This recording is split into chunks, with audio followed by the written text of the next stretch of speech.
안녕하세요. 대한민국 토지투자입문서 저자이면서 토공모 밴드직입니다. 자, 오늘은 토지 분할에 대해서 공부를 해보도록 하겠습니다. 토지 분할. 자, 이 그림에서 보시면 바둑판 모양으로 분할이 되어 있는데 예전에 이렇게 해서 분할들을 해서 기획부동산에서 판매들을 많이 했죠. 지금 현실적으로는 이런 분할은 법으로 금지되어 있고요. 토지 분할은 이런 식으로는 앞으로 못하게 되어 있습니다. 자, 그럼 토지 분할에 대해서 우리나라 법령을 한번 보도록 할까요? 토지 분할은 국계법, 국토의 계획 및 이용에 관한 법률에 의해서 개발 행위라는 게 있는데 이 개발 행위의 허가, 다음 각 호의 어느 하나에 해당하는 행위로서 라고 나오죠. 그래서 4번 토지 분할, 건축물이 있는 대지의 분할은 제외한다. 이 부분은 나중에 하기로 하고요. 일단 토지를 분할하시려면 개발행위 허가를 받으셔야 돼요. 자, 그러면은 개발행위 허가의 대상은 또 무엇이냐? 51조에 토지 분할에 대해서 나와 있는데요. 여기 보시면 건축법 57조 1항에 따른 건축물이 있는 대지는 제외한다. 다르게 표현하면 건축법 57조에서는 건축물이 있는 대지는 또 분할에 대한 면적 제한이 있습니다. 그래서 가본 보면 녹지지역, 관리지역, 농림지역, 자연환경 보존지역 안에서는 어떠한 허가 인가, 건축허가 여러 가지 허가들이 있지요. 그런 것을 받지 아니하고 하는 단순한 토지의 분할은 개발행위 허가를 받아야 됩니다. 또 나번에 요 내용도 다시 정리하기로 하고요. 또 관계법령에 인한 허가 인가 등을 받지 않고 행하는 너비 5m 이하로의 토지의 분할, 아까 봤던 그림처럼 요런 분할인데 여기에서 요런 폭이 너비가 5m 이하의 분할은 허가를 받아야 된다. 이 얘기는 지자체에서 이 분할이 왜 이렇게 되는지에 대해서 검토를 하겠다는 소리죠. 그래서 지금은 이 분할이 또 지방자치단체 조례로 또 따로 면적을 분할에 대한 내용을 명시하고 있습니다. 자, 그래서 분할은 지금 보셨다시피 녹지지역, 관리지역, 농림지역, 자연환경 보존지역에서는 일반적인 토지의 분할은 허가를 받아야 되는 대상입니다. 그런데 건축물이 있는 대지는 제외한다라고 나와 있는데 여러분들이 어떻게 이해를 하시면 되냐 하면 일단 토지 분할은 건축물이 있는 토지와 건축물이 없는 녹지지역, 관리지역, 농림지역, 자연환경 보존지역의 분할로 구분해서 생각하시면 되겠습니다. 그래서 녹관농자의 토지는 일반적인 허가를 받지 않는 토지는 분할을 할 때 개발행위 허가를 받으셔야 된다. 이렇게 이해하시면 될 것 같고요. 지방자치단체의 조례를 한번 보도록 하겠습니다. 자, 이거 안성시 조례인데요.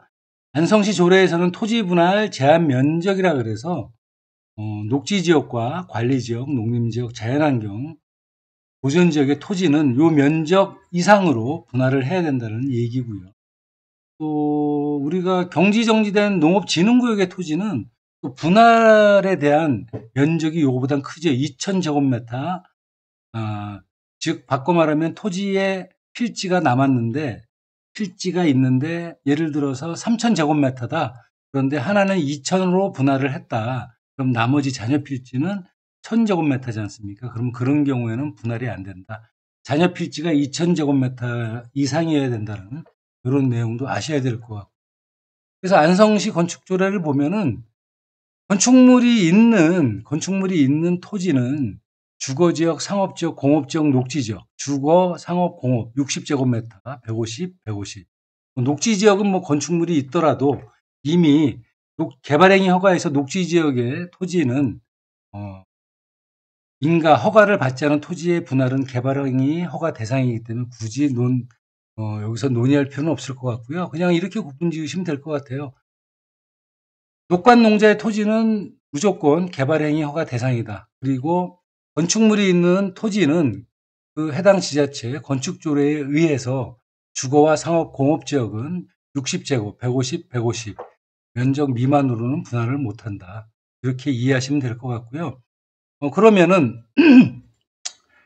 만에 하나 건축물이 없는데 주거지역, 상업지역, 공업지역의 토지는 어떻게 되는 것이냐 이렇게 또 생각할 수 있죠. 그래서 그런데 건축물이 없는 토지는 60, 150, 150 미만으로 분할을 할 때에는 건축물이 없는데 토지의 용도 지역이 주거지역, 상업지역, 공업지역이다. 이럴 경우에는 개발행위 허가를 받아야 된다라고 저는 이해하고 있고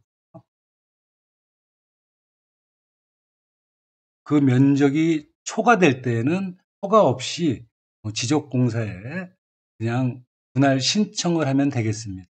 그리고 참고로 건축물이 있는 대지는 분할을 하더라도 요 면적 이상이어서 면적 이상으로 분할을 하더라도 그 건축물의 토지가 분할된 후에 어떠한 그 건폐율이나 용도 지역에 맞는 이런 것들이 또 충족이 돼야 되겠죠. 참고로 그런 내용은 아셔야 될 것 같고요. 그래서 여러분들 토지 분할은 좀 전에 얘기했듯이 녹지지역과 관리지역, 농림지역, 자연환경 보전지역은 개발행위 허가를 받아야 된다라고 이해를 하시면 되고요. 또 건축물이 있는 토지는 주상공은 면적 제한 미만으로는 분할을 할 수가 없고요. 또 건축물이 없더라면 주상공의 토지는 면적 이상은 도래의 면적 이상은 개발행위 허가 없이 그냥 지적공사에 분할 신청을 하면 되고요. 면적 미만으로는 건축물이 없는 경우에 면적 미만으로 분할할 때는 개발행위 허가를 받아야 된다라고 이해하시면 될 것 같습니다. 혹여라도 제가 알고 있는 내용에 또한 잘못된 부분이 있다면 댓글로서 또 남겨주시고요. 그렇게 하시면 될 것 같습니다. 오늘은 사실 그 여주의 도시개발 사업 예정지, 토지 구획 정리 사업 예정지를 갔다 왔는데요. 그런 모습들을 보면서 토지가 또 5년, 10년 뒤에 구획 정리가 끝난 뒤에 토지의 가격과 예전에 한번 말씀을 드렸는데 구획 정리가 계획에 있었을 때 가격 상승 부분을 오늘 좀 조사를 하러 갔는데 차이가 많이 나더라고요. 환지 방식이 이루어져서 개발이 되기 전에는 개발되기 전에 토지 가격과 현재 환지 방식이 다 끝나서 개발이 된 후에 토지의 가격은 약 2배에서 3배 정도 상승한 모습을 봤는데 물론 기한은 뭐 짧으면 5년, 뭐 길면은 10년까지 걸리는 경우도 왕왕 있더라고요. 그래서 그런 모습들을 보고 왔는데 추후 그런 모습 동영상 촬영을 해서 사실 제가 요즘에 여러 가지 동영상 촬영과 편집에 대해서 공부를 하고 있는데요. 상당히 쉽지 않은 부분들이 많아서 그런 것들을 좀 더 공부해서 여러분들한테 좋은 모습으로 공부하시기 좀 더 편한 모습으로 찾아뵙도록 하겠습니다. 오늘도 공부하시느라 수고 많으셨고 다음에 또 만나 뵙도록 하겠습니다. 감사합니다.